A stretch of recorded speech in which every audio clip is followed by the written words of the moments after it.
कुछ बातें होती हैं जो दिल में चुभती है पर जुबान से कहना मुश्किल होता है, जैसे मोहन टस का मस नहीं हो रहा है, वो मेरी आंखों में खटक रहा है, वो मुझे देखकर जलता है, तुम क्यों मुझे गुस्सा दिला रहे हो, वो मुझे देखकर चिढ़ता था। इन वाक्यों को अगर आप सही इंग्लिश में नहीं बोल पा रहे तो मत सोचिए, क्योंकि ये वीडियो आपके लिए ही है। Hi and hello, welcome back to your own channel English and study. हम सिखाएंगे आपको ऐसे एक्सप्रेशंस को नेचुरल साउंडिंग इंग्लिश में बोलना, बिना ज्यादा ग्रामर, टेंशन के और बिल्कुल अंग्रेजों की स्टाइल में। तो चलिए बिना देरी के वीडियो शुरू करते हैं। मोहन टस का मस नहीं हो रहा है, ये टेबल टस का मस नहीं हो रही है।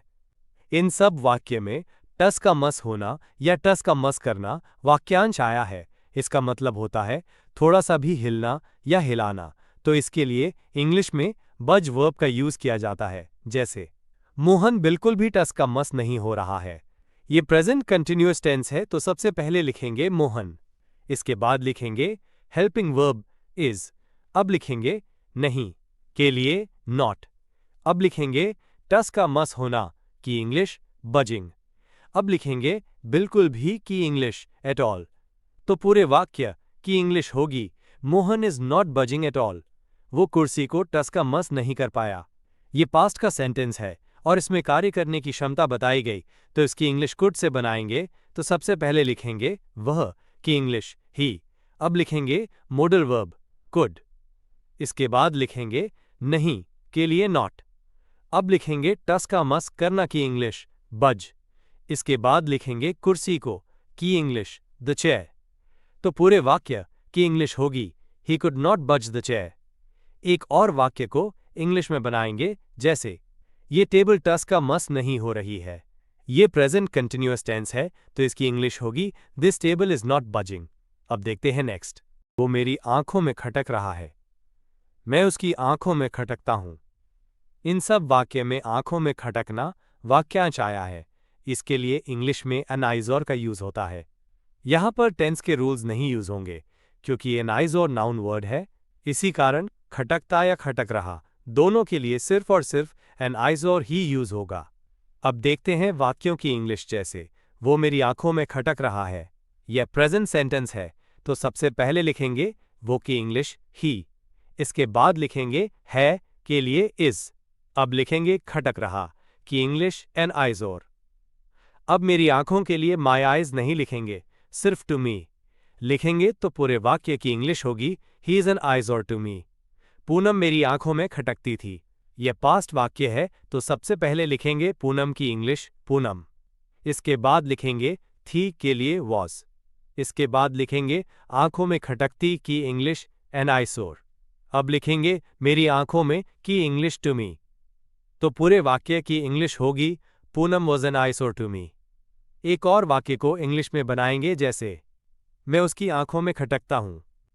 यह प्रेजेंट का वाक्य है, तो इसकी इंग्लिश होगी I am an eyesore to him. अब देखते हैं नेक्स्ट। वो मुझे देखकर जलता है, तुम क्यों उसे देखकर जलती हो।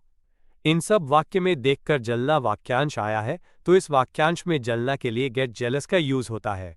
इस फ्रेज में गेट मेन वर्ब में है और देखकर के लिए सीइंग का यूज होगा। अब देखते हैं वाक्यों की इंग्लिश, जैसे वो मुझे देखकर जलता है। ये प्रेजेंट इंडेफिनिट टेंस है, तो सबसे पहले लिखेंगे वह की इंग्लिश ही, इसके बाद लिखेंगे जलना की इंग्लिश गेट्स जेलस, अब लिखेंगे मुझे देखकर की इंग्लिश सीइंग मी। तो पूरे वाक्य की इंग्लिश होगी ही गेट्स जेलस सीइंग मी।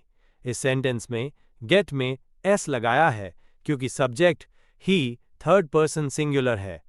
तुम क्यों उसे देखकर जलती हो, तो सबसे पहले लिखेंगे क्यों की इंग्लिश वाई, इसके बाद लिखेंगे हेल्पिंग वर्ब डू, अब लिखेंगे तुम की इंग्लिश यू, अब लिखेंगे जलना की इंग्लिश गेट जेलस, इसके बाद लिखेंगे उसे देखकर की इंग्लिश सीइंग हिम।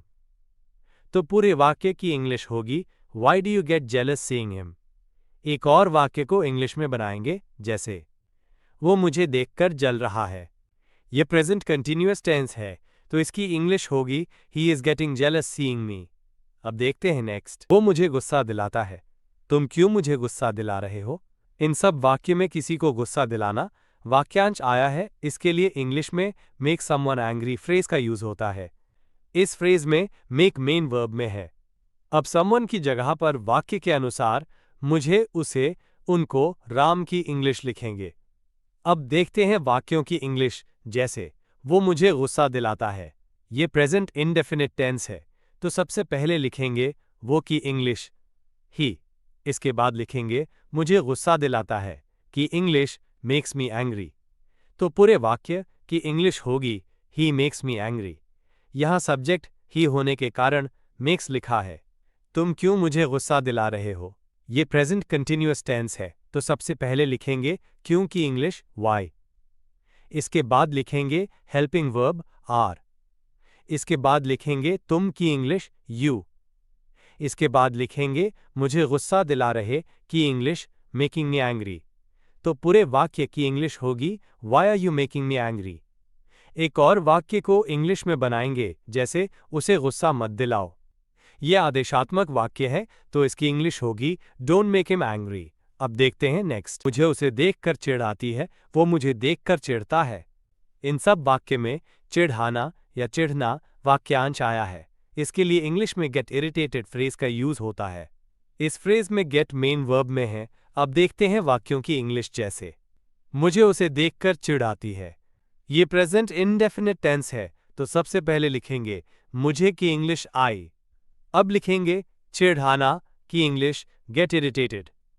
इसके बाद लिखेंगे उसे देखकर की इंग्लिश सीइंग हिम। तो पूरे वाक्य की इंग्लिश होगी I get irritated seeing him. ऐसे भी बना सकते हैं I get irritated when I see him, वो मुझे देखकर चिढ़ता है। तो सबसे पहले लिखेंगे वो की इंग्लिश वो की इंग्लिश ही। इसके बाद लिखेंगे चिढ़ना की इंग्लिश गेट्स इरिटेटेड। अब देखते मुझे देखकर की इंग्लिश सीइंग मी। तो पूरे वाक्य की इंग्लिश होगी he gets irritated seeing me. ऐसे भी बना सकते हैं he gets irritated when he sees me. एक और वाक्य को इंग्लिश में बनाएंगे, जैसे मोहन मुझे देखकर चिढ़ गया था। ये पास्ट इंडेफिनिट टेंस है, तो इंग्लिश होगी Mohan got irritated seeing me. ऐसे भी बना सकते हैं Mohan got irritated when he saw me. इस प्रकार हम और भी कई ऐसे वाक्यों को इंग्लिश में बना सकते हैं। पूनम उसे यहां देखकर चिढ़ जाएगी, इसकी इंग्लिश कमेंट बॉक्स में बनाइए। गेट फ्रेजेस के वीडियो की लिंक इस वीडियो के डिस्क्रिप्शन बॉक्स में है। ये वीडियो खत्म होने के बाद गेट फ्रेजेस का वीडियो जरूर देखना। अब ये क्लास यहीं समाप्त होती है। यदि इस क्लास में आपको कोई कंफ्यूजन हो या मन में कोई क्वेश्चन हो तो कमेंट बॉक्स में कमेंट करिए। Please like, subscribe and share.